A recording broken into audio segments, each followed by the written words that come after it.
iscan po natin mga kaibigan yung ating bagong plaka. Para po ito sa mga wala pang certificate. Kasi sabi nga ni LTO, kung sila yung makakakita nito sa checkpoint ay palalampasin nila or hindi tayo mahuhuli or hindi tayo maaabala kasi nga po alam nila na bago yung ating plaka.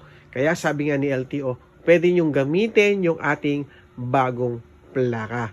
Kaya lang, syempre sabi nga din nila, nagdidepende pa rin yan sa checkpoint. Kasi baka mamaya yung HPG hindi payagan or baka mamaya yung ibang checkpoint or mga enforcer, kung sino man na nasa loob ng checkpoint ay hindi payagan. Pero sabi nga nung ating mga kasama, kakilala sa LTO, pinapayagan naman nila yan. Sa kanila, mga kaibigan, si LTO. Hindi lang natin alam sa mga iba pa nating mga enforcer.